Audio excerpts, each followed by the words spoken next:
If you want to see Eric and I risking our lives in downtown Robbinsdale at a terrible intersection, youtube.com/Wedge Live. We're going straight across? Yeah, we're gonna go straight across and then make a left at the light on Broadway up there. Okay. We didn't have to come here, Eric. I didn't ask you to bring me here.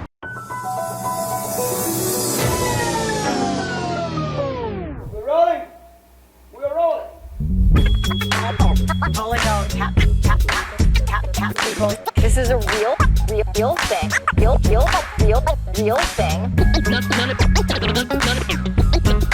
None of you have the balls to stop this. Stop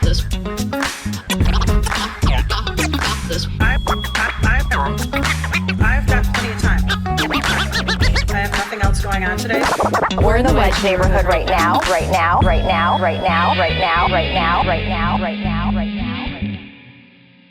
We're back on the Wedge Live podcast, another bike episode with Eric Moran. We're in North Minneapolis. I biked 40 minutes to get here, Eric. You chose the starting spot, so if I'm more low energy than normal, if it feels like I'm gonna fall asleep or I just woke up, it's because I biked 40 minutes to get here, but it's good to be here with you. I have a question though around that. Why didn't you take the D line? I figure I'm on my bike, I should ride my bike. That's I've fair. never actually put my bike on one of the racks on a bus. You should. I've got a mental block that way. I feel like I'm gonna mess it up, or somebody gets off the bus, takes my bike. I know that is unlikely. Yeah, I sit in the front of the bus when I take my bike on the bus. I don't wanna have to like mentally the whole bus ride, like have my eyes on it and be concerned. I'm the kind of person who would be concerned the whole bus ride. It would stress me out, so. That's fair, I get that. It's in the 60s, I think. It's a nice day. Yeah, it's almost 70. Why not bike 40 minutes? Although Eric told me I took the wrong route to get here. I took 2nd Street, which is through an industrial area. Yes. It's a little dicey, but uneventful. Yeah, You ready to mount up? I am. Okay. We're outside Weber Park. How should I introduce you to people? You are a DJ, you are the world's first mobile DJ, is how I refer to Maybe you. second? The world's second mobile DJ. Former candidate for Park Board. Indeed. So we'll get on the path here and go right. What else are you known for? I'm on the board for Move Minnesota. Okay. I'm a father. Got a small child at home. That's the high point, I would say. You were involved with a roller rink, right? You were going to open a roller rink? I am, and the plan is still in the works. Okay. I'm running into some hesitancy from certain individuals that I will not name, Oh, but like the same kind of hesitancy that comes around maybe a homeless shelter? That kind of hesitancy? I would say, yeah, that's Okay, NIMBY hesitancy? yes, but only from certain individuals. Well, that's all it takes, Eric. Yep. The right certain individuals decide you're going to bring disaster to their neighborhood. They make it their life's mission to shut you down. This is true. But we're still in the works. I've got people all the way from the neighborhood or all the way up through nearly every elected official in my area supports this and is excited about it as well. It's just the right people are hesitant, and so. Does that mean you can't talk shit about any elected officials because you're involved with a sensitive project that needs approval? I would say certain elected officials, but I'm happy to talk about 90% of them. Okay, you're in Ward 4, right? Correct. Yep, okay. We're in Ward 4 right now. We're in Ward 4. This is where Eric lives. And so there's one council member on the Minneapolis City Council who has repeatedly broached the topic of removing bike lanes. And it's your council member, LaTrisha Vetaw. And has the weird distinction of being a former board chair of the Minneapolis Bicycle Coalition. It's weird that the only council member in Minneapolis who will say this publicly is the former board chair of the Bicycle Coalition, but she's your council member. And on my way here, I kept thinking, we need better infrastructure in North Minneapolis, not worse. Correct, I would agree. I don't need to be removing anything. Right. How has it come to be that she is making these comments? Does she have a point? This is really the $1 million question.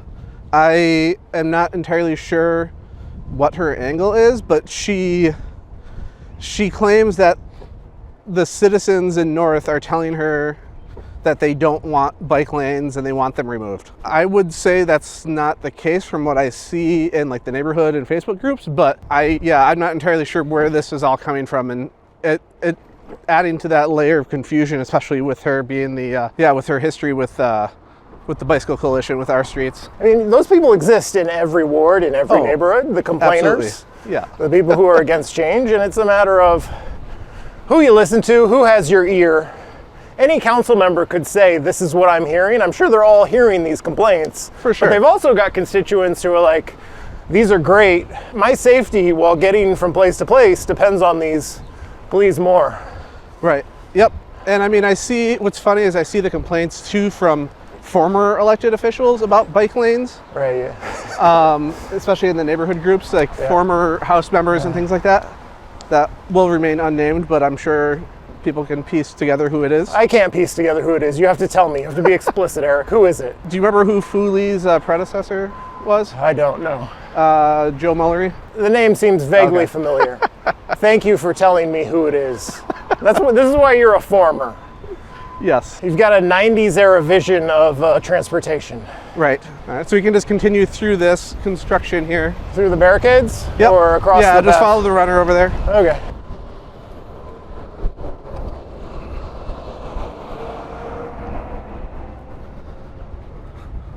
So I advocate for safer streets in my part of the city. Yeah. Lyndale Avenue, Hennepin Avenue, Bryan Avenue in South Minneapolis. And so I'd like to see change come to North Minneapolis, but I can't be that guy, the bike guy from South Minneapolis saying, this is what North Minneapolis needs. I can't do that. Like what is the state of bike activism in North Minneapolis? It's quiet. I mean, I feel like sometimes it's just myself doing this, but I know there's other individuals, especially with things like the Northside Greenway project that's been long underway. There's also like some of the bike shops around here that do some of the advocacy work too. And there's a lot of transit advocacy for sure, especially with like buses and other non-car modes of transportation. North, especially like Ward 5, has the highest number of highest population of transit use in the metro area. So here we'll follow this bike path. Okay. Going west here. Are we in Robbinsdale, Eric? We are, as noted by the police officer here. Yeah. Robbinsdale police doing a traffic stop. Eric, this might be the first time the Wedge Live podcast has recorded in another city. Woohoo! Why are you taking me to Robbinsdale? Well, if we're gonna talk about the Blue Line, we have to go through Robbinsdale. So we're gonna hit up here, about 3/4 of a mile up here. We're gonna hit downtown Robbinsdale. Okay. And you can it's a very small downtown area, but this is where the reason we're going through here is a lot of, as of today, a lot of residents in North have to go into Robbinsdale to get anything. So Groceries, there's a Hy-Vee there. Pharmacies, there's 2. Hardware store, there's a lot of other retailers in Robbinsdale and then in Brooklyn Center, which is not far away. what is it going to take to change that? I know there was a council candidate last go around who was like, elect me and I will bring grocery stores and pharmacies. Didn't say how, just like, I'll do it. I don't know how he was going to do it. What would do it? I mean, having somebody who can advocate for economic development in North would be huge. So part of the Blue Line extension will help that too. there's funds in there specifically for community prosperity. And for like, especially for that and anti-displacement. Feels like maybe, you know, we have affordable housing funds that encourage affordable housing development. I don't know that there's anything like that for, let's put a grocery store here. Build a grocery store here, we give you this amount of dollars. Yeah, there really isn't. And that's why, so there is one grocery store in Ward 4. It's a small to mid-size. I mean, it's about, I would say, like Aldi size. And it's run by a nonprofit. So it's run by by Pillsbury United. You're right though, like there isn't a, let's build a grocery store, let's build a pharmacy, let's build these are the things that people need to exist in their neighborhood without transportation. Sounds like communism. Quite possibly. One of the things I noticed when I moved here, there are municipal liquor stores. Yeah. Especially in the burbs. Robbinsdale has municipal liquor stores. Seems perverse in an area with a food desert that there are cities with municipal grocery stores here in Minnesota. Okay, what's the mobile DJing about? I've been on a DJ Dev, which is your stage name. Yeah, it is. Mobile DJ party, bike ride. Those are fun. I posted video of that. You're on a trailer, you're sitting. Yep. You've got a turntable in front of you, you've got lights. Yeah. Enormous sound coming from the trailer. Early in the pandemic, over in the United Kingdom, there was a DJ who had who has a front trike, and so he mounted his turntables, his like same style turntables that I've got. He mounted them on the trike, and he just bikes around and does like these almost like critical mass type rides. And so I shared that with Patrick and Mario, who run the Joyful Riders Club, and I said, hey, how cool would it be if we could do something like that? And so we reached out to Luke from Perennial Cycle, and Luke was super excited about this, and so we figured out what we would need to do it, and we started getting the equipment, and now we do these rides multiple times a year. They're a lot of fun. People love them. And I feel like that's great activism, and you don't even have to, it doesn't even feel political. Right. Just get people out riding, having a good time outdoors, riding their bikes. Yep. The visibility, maybe making people think about how nice it is to be riding and feel safe riding. Exactly. With a group, and how maybe connecting it to politics eventually and asking their city council member, hey, don't remove these bike lanes. Right. All right, so that was the world's shortest bike lane we were on. So we're gonna go up here, and then at the second light, we'll make a left. It's getting very precarious, Eric. It is. Here in downtown Robbinsdale. I don't like the looks of this intersection. Oh, this is terrible. But this Botno Boulevard is where the blue line is gonna come through here. If you want to see Eric and I risking our lives in downtown Robbinsdale at a terrible intersection, youtube.com/Wedge Live. We're going straight across? Yeah, we're gonna go straight across and then make a left at the light on Broadway up there. Okay. We didn't have to come here, Eric. I didn't ask you to bring me here. I know, I brought you to the dangerous side of town. Historic Robbinsdale. Now, is that sign for real? Is there a historic Robbinsdale? They act like there is.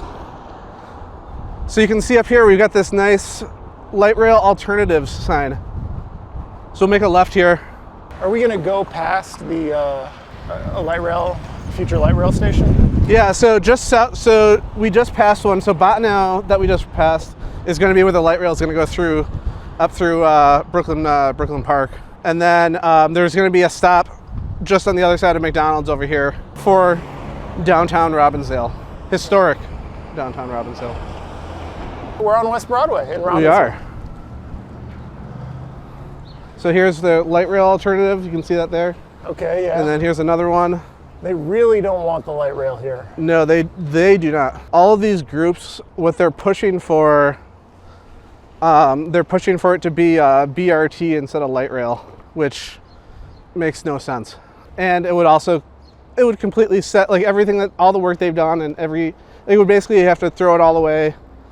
All the grants they've been awarded, all of the state funds would all be gone. But yeah, this is, I mean, a lot of people in North come to this area for everything. I mean, there's pharmacy here, convenience stores here. There's a urgent care clinic over here.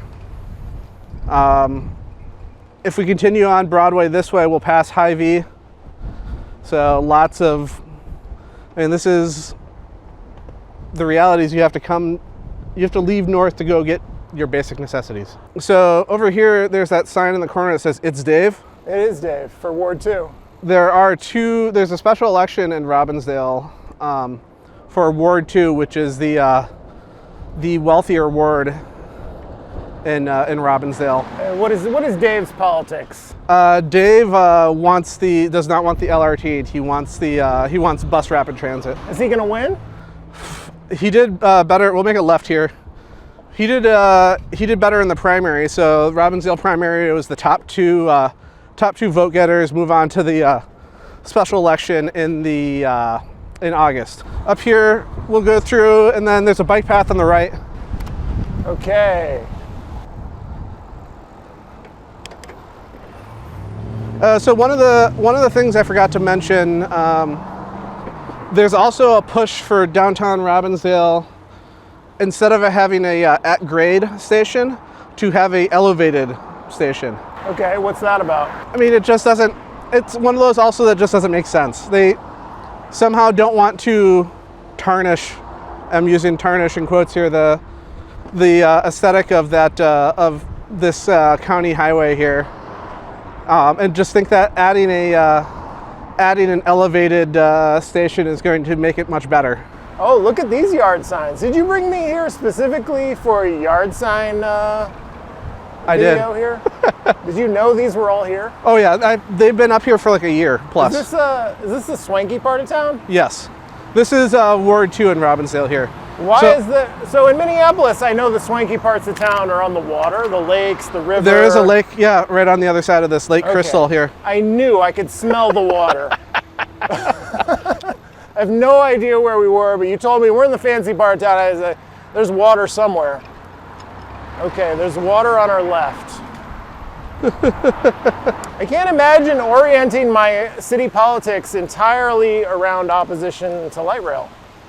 Yep. But yeah, if you go look at Dave's website, the first point, his first priority is getting rid of the light rail.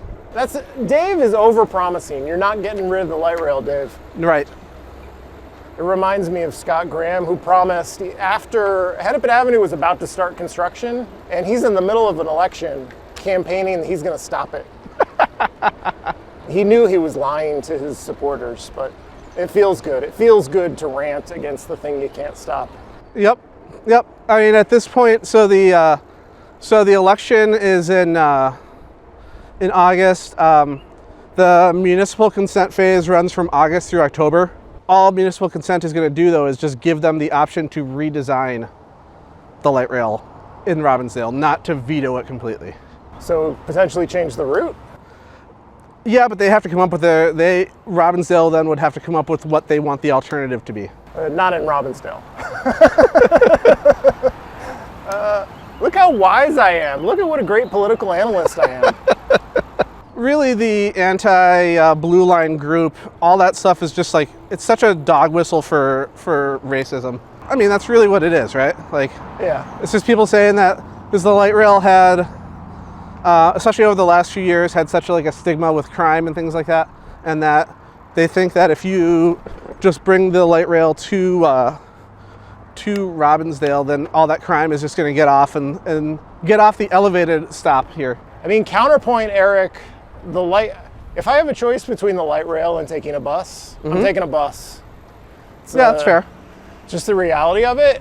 It does give fuel to the transit NIMBYs that we let the light rail kind of descend to a point where we're using drugs on the train. and it scares riders away. Yeah, for sure. And so it has made me sad that like we give ammunition to people who oppose transit projects everywhere. Buses are fine. Like I said, I'll choose the bus over the train where I can. Hopefully by the time the Blue Line goes in 2050, we'll have it all squared away. Yeah, I mean, there's already like the Transit Ambassador program that started earlier this year. Like I know Metro Transit put out, there was an article last month that talked about the decrease in crime already that they've seen since the start of this year. And I think things like that will continue to, they'll continue to help for sure. Just having an official presence. Right, exactly. So we're gonna go up this hill here. Are we still in Robbinsdale? We are for about 1/8 of a mile here. Okay. And then you'll be back safe in the city. Woo! I didn't expect so much Robbinsdale politics. For our 0 listeners from Robbinsdale? Well, maybe we'll get 1 or 2 or 3. Yeah, I need to go on a Robbinsdale Facebook page and promote this episode. Or you can also call it Birdtown, which is what they all call it here. Birdtown? Yeah. Like actual birds? Yeah. So you can see like the street sign has got the little bird on it. Oh.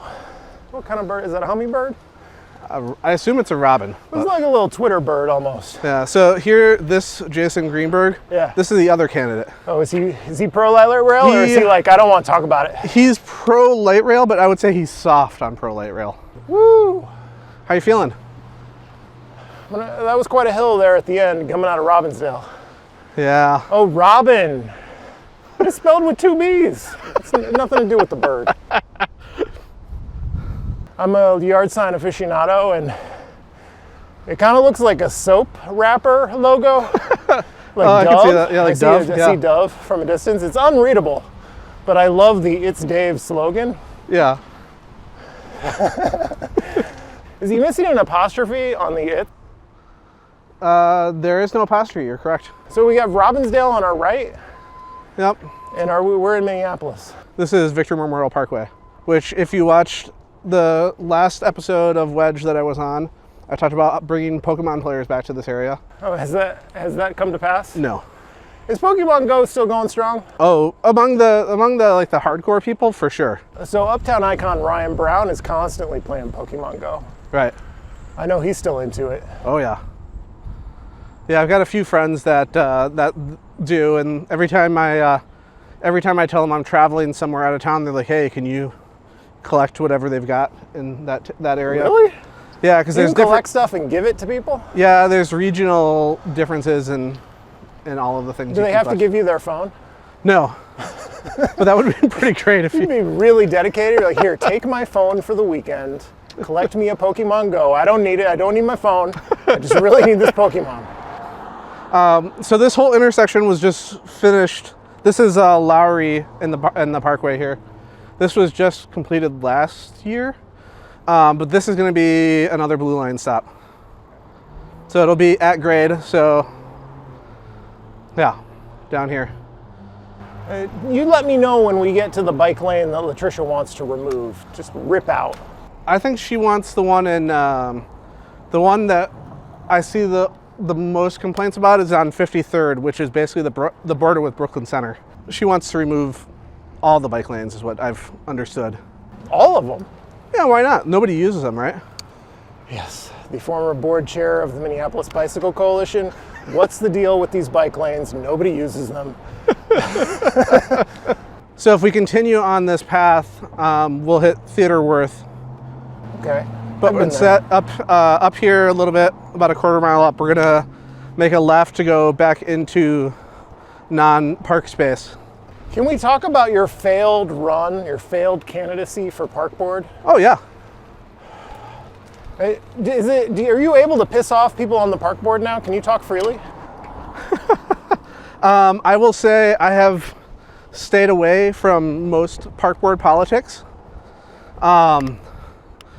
But I do pay attention to what's happening, and I am in contact with, I would say regular contact with about half of the board. Okay, one of the great shames for Minneapolis in recent years is electing Becca Thompson over you to the Minneapolis Park Board. I will say I have no comment on Becca, but I do have, I do still hear from a lot of people that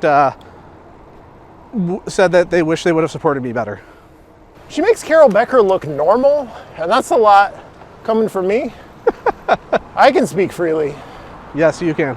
But yeah, and we'll continue up here on the left. Bumpy, bumpy. This way. Oh. Left. Okay, yeah, you did say left.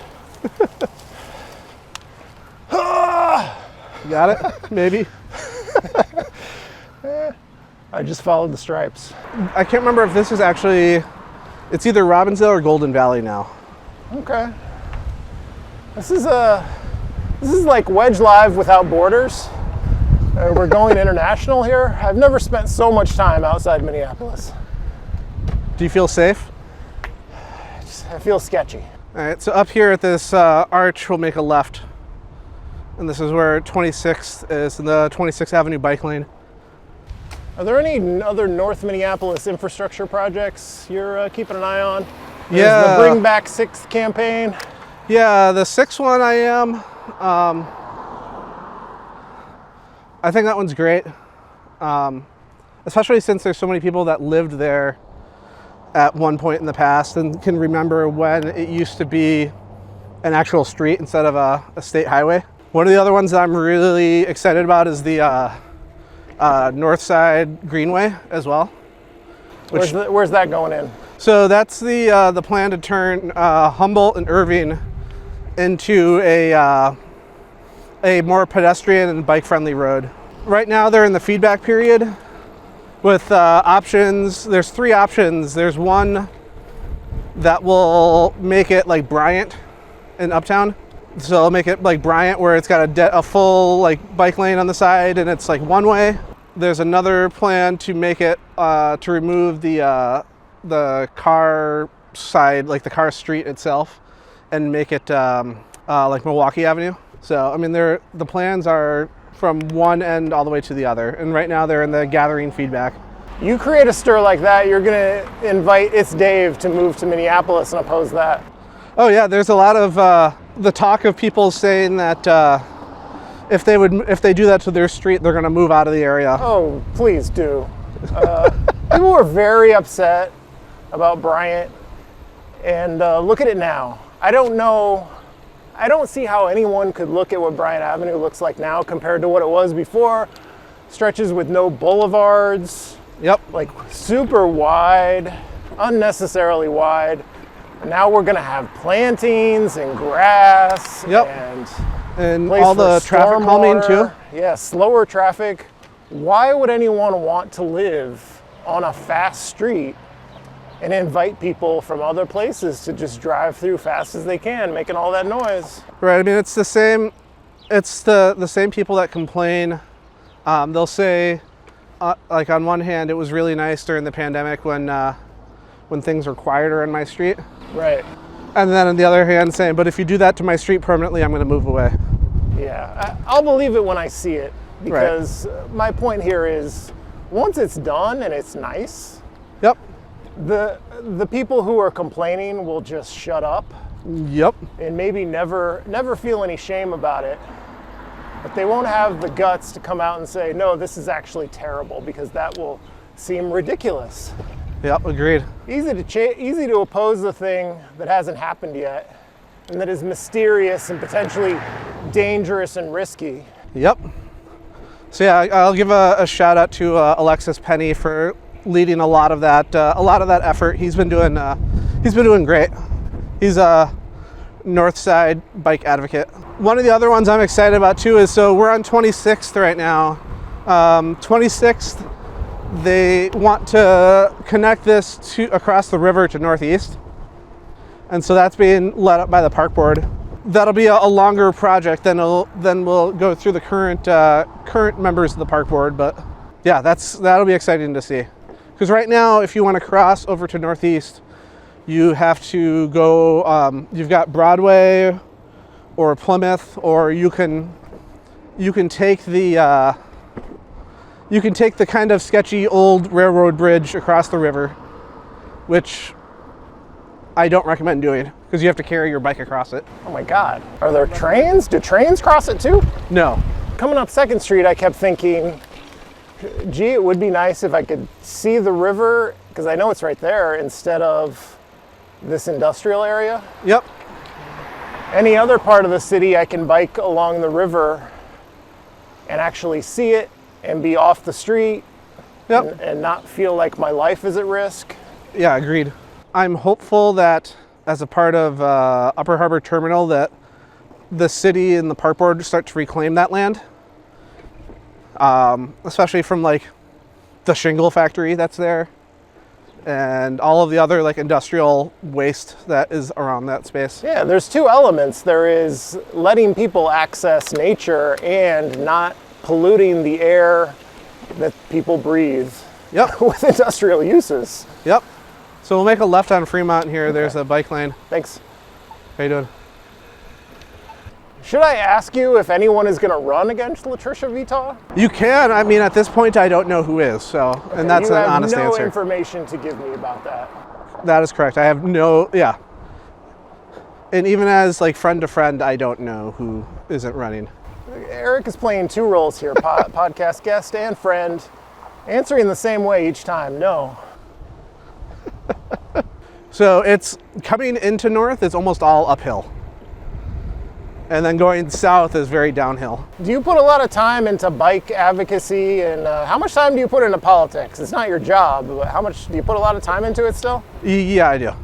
I would say anywhere from like 5 to 10 hours a week, depending on the week. Okay, and why do you do it? Is it mostly centered around transportation?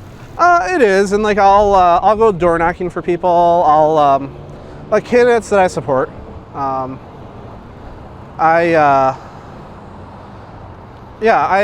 think it's one of those things that like people don't they don't know who their electeds are, but when you make their life a lot easier, like you want them to have an easy life without them knowing who it is. At least that's how I want them to know who it is. You better damn know who is responsible for this street, this 4-to-3 conversion. You better know. Should they have renamed Lyndale John Edwards? Oh, I'm not talking about me. I'm just like, I want people to know why things got better so that they can like double down and vote for the people who made it happen. Yeah, that's fair. Not just activists, but like elected officials who did the right thing at some personal risk. The easiest thing is to always do nothing and say, throw your hands up and say, listen, I tried, guys, but I couldn't. Yeah. Much harder to actually make it happen, take some responsibility, and face the short-term blowback for some long-term glory for yourself and livability for the places you represent. Yeah, that's fair. I don't always like being in the spotlight though, which I know is, especially coming from somebody who's just like, come see me DJ in the back of a bike. Do you get recognized outside of Wedge like stuff, like for everyday people? Who are everyday people, Eric? I mean, so not the people that Like strangers, you mean? Yeah. Do strangers, yeah, I'm approached by strangers quite frequently. How do you feel I'm about a celebrity. It's odd, but it's almost universally. I can't say I've ever had a really bad interaction. So it's like 99.9% like super positive and thank you, I enjoy what you do. So it's good. People are nice. Yeah. People are only mean on the internet, Eric.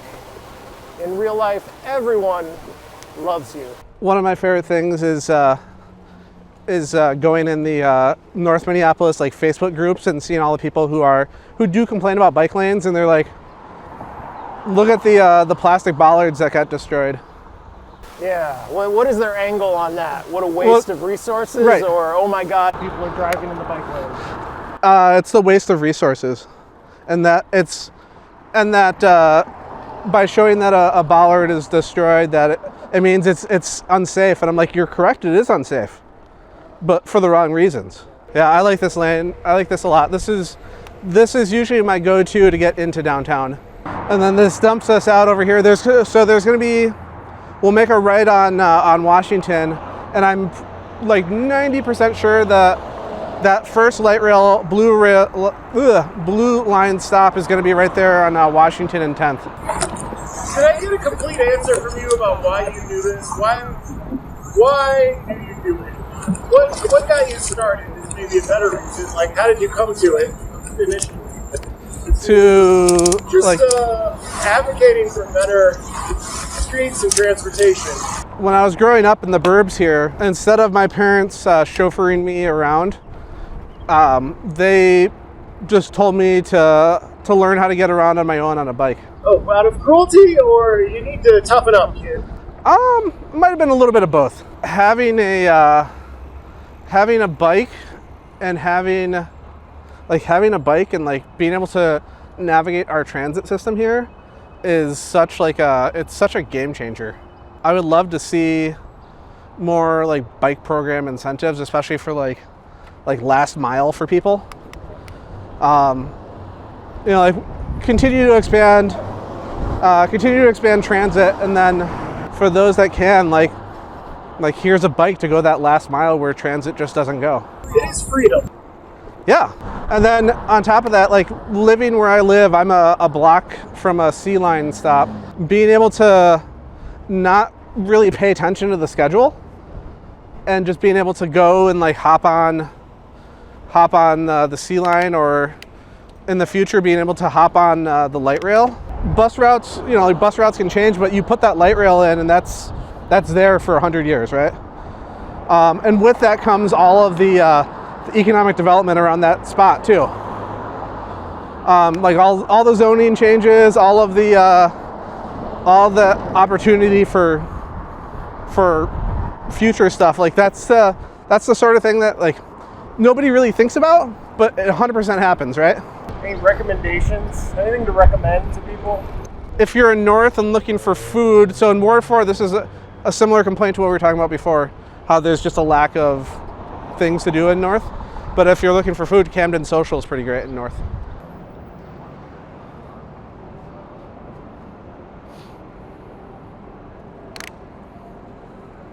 Okay, Eric Moran. Here we are in front of the Mary Tyler Moore statue on Nicollet Mall in downtown Minneapolis. Eric Moran, thank you for a lovely bike ride. Yeah. You took me to places I've never been before. Including very dangerous suburbs. Thank you for doing it with me, and thank you for everything you do. It's been the Wedge Live podcast. I'm your host, John Edwards. Thank you for watching and listening.